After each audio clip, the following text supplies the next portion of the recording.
በጉለሌ ክፍለ ከተማ ወረዳ 4 በአርሶ አደርና ከተማ ግብርና ጽሕፈት ቤት ተጠቃሚ ሆነው ለውጥ እያመጡ ካሉ የህብረተሰብ አካላት ጋር ቆይታ አድርገናል። መልካም ቆይታ። ስሜ በላይነህ እባላለሁ። የዚህ ወረዳ በጉለሌ ክፍለ ከተማ ወረዳ 4 ነዋሪ ነኝ። ያው በዚህ ወረዳ ላይ ቀደም ሲል የቤተሰብ ፋሚሊ መንግስት እንደማንኛውም ዝቅተኛ ኑሮ የሚኖሩ ድጎማ እያደረገ ይገኛል። ከነዚህ ከተደረገላቸው ድጎማ ከተደረገላቸው ፋሚሊ መካከል አንዱ እኔ ነው እና ያው እንደሚታየው 50 ዶሮ ተሰጥቶኝ አሁን እንቁላል ለመጣል በዚህ ከተላቸው ማስፋፋት ጀምረዋል። እንግዲህ ቀጣይ እነዚህ ዶሮች የት ይደርሳሉ የሚለው በጋራ የምናየው ይሆናል። እኔም ትልቅ ተስፋ አለኝ። ለእኛ ስሜት አይልም ፍቅር አለ። በስሜት ነገር ነው የምንሰራው። ለቀጣይም እንዲያውም መሰረት ጥሩልኛል ብዬ አስባለሁ። እንደ አንድ ከፍተኛ ስራ ካለው ተቋም ስራ ይልቅ እነዚህ ተባልታ ስራውን በከፍተኛ ስራ ለመስራት ዝግጁ ነው። ቀጣይም ምቹ ቦታ ስላለ በዚህ ብቻ መመለስም አቅሜ እስከቻለ ድረስ ተጨማሪ ቢሰጠኝም እስከ 200-300 ዶሮ የሚይዝ ግቢ አለ። ያው የሚያስቸግረው ኬጁ ነው። እንደዛ ከኬጁ ጋር ተጨማሪ ቢሰጠኝም መስራት እችላለሁ። ከዚያም አልፎ ባለኝ አቅም እኔም የምጨምርበት አለ ልጨምርም ይችላል እንደምማልተው ታይ እናቱ ተሰካሰ ላይ ነኝ። እዚህ አጋጣሚ ይሄ ደግሞ እኔ በእድሜ ይሄ ልደርስ አገኘው የመጀመሪያው እኔ ብቻ አይደለሁም።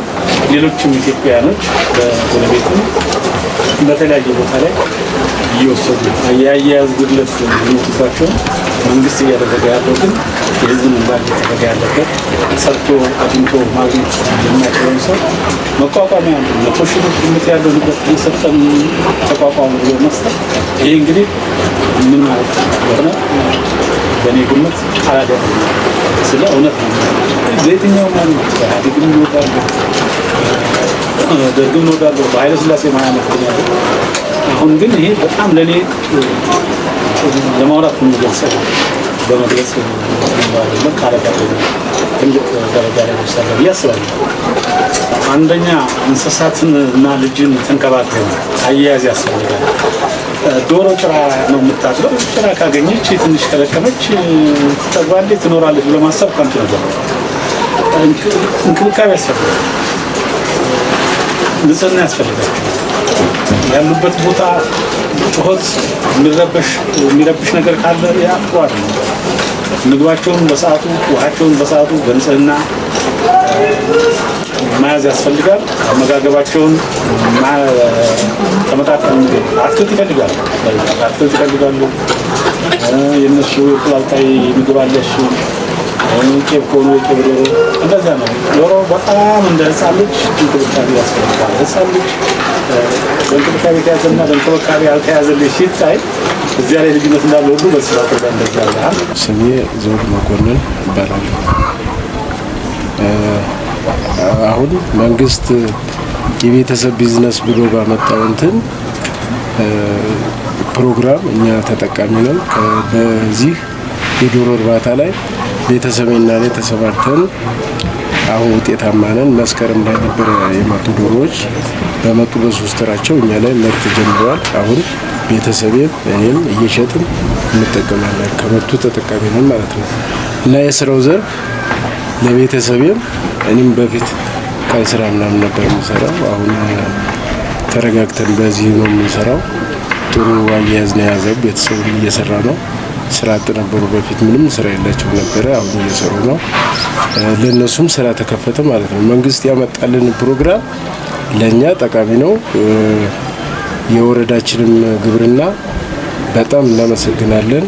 ይሄን ሁሉ ስላደረገልን እኛም ተጠቃሚ ነን። ለዚህ እንትን ወደፊት ደግሞ ትንሽ ያው የቦታ ጥበት ካለ እሱ እንዲታሰብና የመኖ አቀራረብ መኖ በጣም እየተወደደ ስለሄደ የመኖ አቀራረብ እሱ ነው የምንጠይቀው።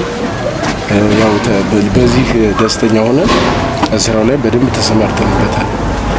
መስከረም ላይ ነው የመጡት። በእኛ ጋር በመጡ በ3 ወራቸው ምርት ጀመሩ እና እኛም በጥሩ አያያዝን ያው መንግስት ያመጣው ፕሮግራም ስለሆነ በደንብ አያያዛቸውንም ምናምናቸውንም በደንብ ይዘናል። ለዚህም ተጠቃሚ ነን። ወረዳችንንም መንግስትንም እናመሰግናለን። በደንብ እናመሰግናለን። 50 በቁጥር 50 ዶሮዎችና ኬጁን የዶሮዎችን ቤት እንዳለ ሙሉን በግምት ብዙ ገንዘብ ከ100 ሺህ በላይ የሚሆን ገንዘብ ይሆናል። በእኛ ተመን ስንተምነው ከዚያ በላይ የሚሆን ነው እና በዚህ ተጠቃሚ ነን ማለት ነው። በደንብ እየተጠቀምን ነው፣ እየሸጥን ነው። እንደውም ለአካባቢው ጥሩ ለዚህ አካባቢ ጥሩ ገበያ ፈጥረናል ማለት ነው። ስሜ አልማዝ ተስፋዬ ይባላል። ወረዳ 4 በቀድሞ ቀበሌ 16 እኛ እዚህ አሁን መተን ስንደራጅ ማለት ነው ምንም ስራ የሌለን እናቶች ነበር በወቅቱ ማለት ነው። ስለዚህ ይሄ ጓሮ በጣም ሰፊ ቦታ መንግስት ሲሰጠን ሲያስረክበን አልምቶ ነው ያስረክበን። አልምቶ በደንብ ሙሉ ለሙሉ ውሃም ተጠቃሚ ነበር። እንደገና ደግሞ ስንደራጅ ለአካባቢው ሰው ጠቅመናል። በወቅቱ ጠቅመናል። ስጋ መጥበሻ፣ ቆስጣ፣ ጎመን በርካሽ ነው ምንሸጥ የነበረው ማለት ነው። አሁን ተጠቃሚ እና በጣም ቆንጆ ነው። ክፍለ ከተማው እንደገና ግብርና ደግሞ ዘር ይሰጠናል። ግብርና ዘር ይሰጠናል። ስልጠና ደግሞ ወስደው ይሰጡናል። ማናቀውን እንዴት እንደሆነ ፍላፍልተን እንዴት እንደምንተክል ማንችል ሰዎች ነበር። ሄደን ልምድ ልውውጥም አሳይተውናል። በዛ የተነሳ ተጠቃሚ ይሄም ወረዳው በደገፈን ነው እንጂ እኛ ምን ስልጠን ኖሮ እዚህ ውስጥ እንገባለን። ስለዚህ ለከተማው ከንቲባ ምስጋና እናቀርባለን። እናቶች ቅድሚያ እድል ስለተሰጠ ማለት ነው። ቅድሚያ ለሴቶች ነው ይሄ ቦታ የተሰጠ እና እናመሰግናለን።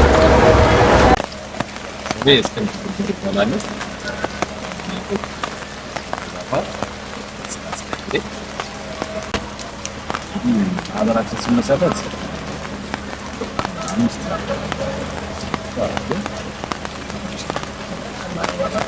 ወደ 15 መስራት ያለብን ጊዜ እየተጠቀሙ ችግር ለመቅረፍ ደግሞ ያለን አንደኛው ሶሉሽን ምንድነው? ራሳችን ማምረት ይቻላል። የግብጾችን ለማየት ራሳችን አምርተን ለመራሳችን ለማምረት ራሳችንን ማምረን ደግሞ እንደዚህ በትምህርት ነው የተሰማሩ ማህበራት አዲስ ለሚፈልጉ ጫፍ ለሰጠት ለምን ሰራ ደግሞ ለማድረግ አስተዳደሩ በጣም ተጋፍቷል። ይህ ብዙ ተገኘናል ለአስተዳደሮች ይችላል ለማስፈጸም ለሚሰራው ያስፈልጉ ጉዳዮች ሌላቶች ተፈዳሪት ሆነ ያለው ስጋቶቻቸው እንደላቸው አንደኛ ይወጣጣል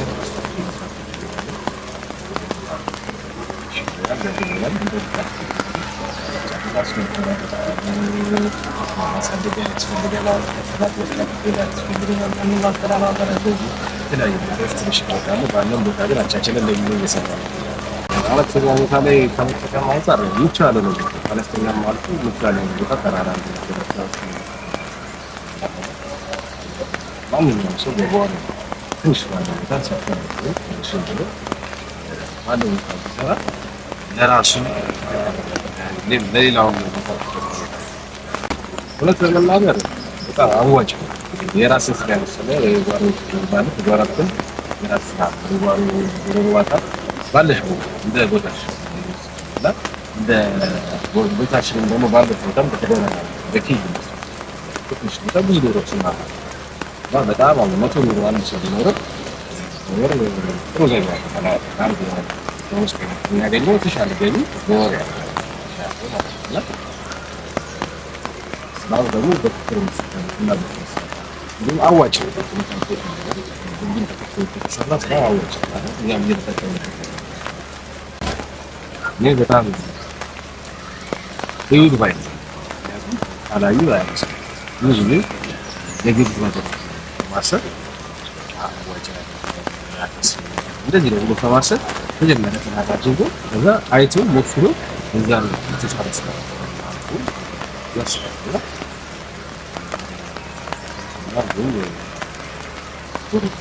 የተለያየ መስጠት አዋጭ ሁሉ ማለት ነው። ለምሳሌ አሁን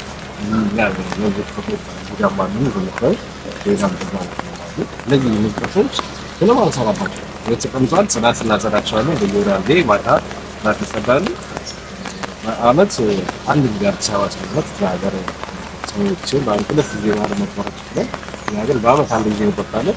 ከአንዱ ቆጡ እስከ 16 ኪሎ ላይ ይሄ ማለት ምንም አጥረፊ ወንዶቹን ወደ አካባቢ ብቻ መካከል ነው አንድ ጊዜ ማስተካከልና ይሄ የተከታታይ 10 አመት ላይ ነበር። ቅድም እንዳልኩት እኛ በማህበራችን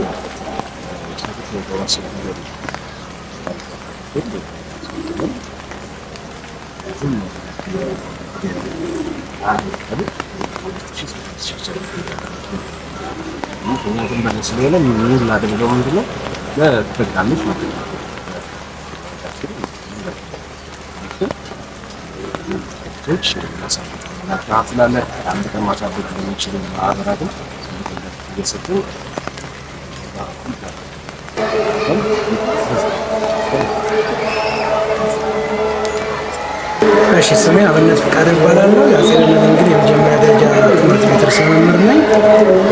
የስራ ድርሻዬ ርዕሰ መምህር ነኝ። እንግዲህ የከተማ ግብርና በትምህርት ቤታችን ከጀመር ቆየት ብለናል። ይህ የከተማ ግብርና ለግቢው ማህበረሰብ ለተማሪዎች ምገባ በጣም ትልቅ አስተዋጽኦ እያበረከተ ያለ ተግባር ነው። እንግዲህ የዚህ የከተማ ግብርና ከአዲሱ ስርዓተ ትምህርት ጋር አብሮ የሚጣጣም ነው። ስለዚህ ተማሪዎች በተለይ በአካል ወርደው የችግኝ አይነቶችን፣ ስራቸውን፣ ቅጠላቸው ምን ይመስላል፣ እንዴት ይባዛሉ፣ እንዴት ይራባሉ የሚለውንም ጭምር በተግባር እየመጡ የሚማሩበት በመሆኑ ትልቅ አስተዋጽኦ አበርክቶልናል። እሺ እንደ ወረዳ 4 አስተዳደር ከተማ ግብርና ጽሕፈት ቤት የዚህ የችግኝ ድጋፍ ያደረጉልን እነሱ ናቸው። እነሱን በሰጡ ልክ ደግሞ እኛ ወስደን በተግባር ቀይረን አሁን ጀምረናል እና ትልቅ ድጋፍ ያደረጉልን። እሺ ብዙአየሁ አድማሱ እባላለሁ። እኔ በወረዳ 4 በጣም በዶሮ ተጠቃሚ ነኝ። እንቁላልም እሸጣለሁ።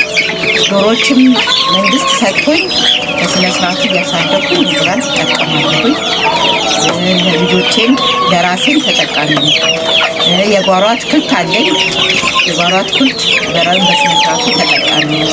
ወረዳ ድጋፍ የሚያደርግልኝ ዶሮ፣ አትክልት፣ ዘሮች ይሰጠኛል።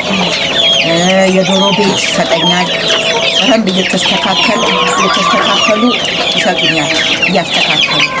ላይ ድጋፍ ከመስጠት ያው መጥተው ይሄን ብታደርጊ እንደዚህ ብትሰሪ ያዋጣሻል፣ አትክልቱንም እንደዚህ አድርገሽ ብታስተካክሊ፣ ይሄ እንደዚህ ብትቆፍሪ፣ እንደዚህ ይሄ ይሆናል ብለው ይነግሩኛል። በጣም ተጠቃሚ ነኝ። እኔ እንደውም በፊት ጊዜ አሁን ነው ትንሽ እንትን ያልኩ እንጂ እስከ ወረዳ ድረስ እየሄድኩ እሸጣለሁ። ጎመን፣ ቆስጣ እሸጥ ነበር። አሁን ግን ትንሽ ያው ዘሩ አሁን ከመጣ ዘሩ አዲስ ተክል ነው ያለው። እስካሁን አልሸጥም። ለቤት ነው ማለት ነው።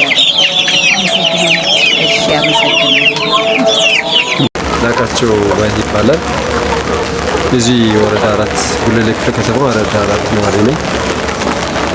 የከተማ ግብርና በጣም አዋጭ ነው። ከ8 ዓመት በፊት ነው የጀመርኩት። በመሀል እንደውም የከተማ አጀንዳ ሆኖ የበለጠ ደግሞ ተስፋፍቶ የሰራንበት ሁኔታ ነበር ማለት ነው። አሁንም እየተሰራበት ከራሴ የጀመርኳቸው ነባርም አሉ። አሁን ደግሞ መንግስት ባመቻቸው ሁኔታ 50 ዶሮ ይሄ 65000 ብር የሚገመት ኬጂ ነው። አንድ ኩንታል መኖ በአጠቃላይ የ98000 ብር ሂሳብ ተደርጎ የከተማ አርሶ አደርና ከተማ ልማት ኮሚሽን ነው ኮየፈጭ ተቀበልነው ማለት ነው። በወረዳው አስተባባሪነት ክፍለ ከተማው ሰብሰብ አድርጎ ከየወረዳዎች የተመረጡትን ይዞ ያስረከበ። ትንሽ መኖ ያስቸግራል። ለአንድ ለ3 ወር ያህል መኖ ያስቸግራል። ከዚያ በኋላ ግን ቢያንስ 50 ዶሮ ሚኒመም ኦፍ እስከ 23 የደረሰበት ነገር አለ። እንቁላል 20 ብር 18 ብሸጥ እኮ በወር ከ30 ሺህ ያላነሰ ከውጭ ቀሪ አንድ ሰው 20 ሺህ ማግኘት ይችላል ማለት ነው። ይሄ ሲባል ግን ኮሚቴዱ ነው መስራት ያለበት። አንደኛ ንጽህናቸው በደንብ መጠበቅ አለበት። ውሃ ሁል ጊዜ መለየት የለበትም። 24 ሰዓት ክትትል፣ የጤናቸውን ሁኔታ ክትትል ማድረግ ያስፈልጋል። ሸለመጥማጥ የሚባል አውሬ አለ። በጣም ከገባ ሊያጠቃ የሚችል ጩኸት አይወዱ። ውሻ ካጠገባቸው ከታሰረ እንቁላል ይመጣል። እንትናቸው ራሱ እንትን ነው አይኖርም። እንቁላላቸው የሚገርመው ነገር ቢጫ የሚሆንበት ሁኔታ አለ። ቅጠላ ቅጠል በትንሹም ቢሆን ከተመገቡ ነው እና ይሄ ነገር አለ። በከተማ ግብርና ባለሙያዎች በወረዳ አስተዳደሩ ስር በከተማ ግብርና የሚሰሩ ባለሙያዎች ድጋፍና ክትትል ያደርጋሉ፣ ሱፐርቫይዝ ያደርጋሉ። ለተፈለገለት አላማ መዋሉንም ቼክ ያደርጋሉ። ምክንያቱም አንዳንድ ኢንፎርሜሽኖች አሉ በሌላ ክፍለ ከተሞች የሰማናቸው ለሽንኩርት ማስቀመጫ ያውሉታል የሚባል አለ። እሱን ለተገቢ አላማ መዋሉን ክትትል ያደርጋሉ። ከዚህ በፊትም መጥተው ነበር። እስካሁን በዋና ስራ አስፈጻሚ የሚመራ ቡድን መጥቶ አይቷል ማለት ነው። ስለዚህ ያደርጋሉ። ባለሙያዎችም ክትትልና ድጋፍ ያደርጋሉ። ምን ደረጃ ላይ ደረሱ፣ ለምሳሌ የታመመ ካለ መድኃኒት ከየት መውሰድ እንዳለብን፣ የሚናከሱ ካሉ በባለሙያ ብቻ እንትናቸው መቆረጥ እንዳለበት ለዚህ አዌርነስ ይሰጣሉ።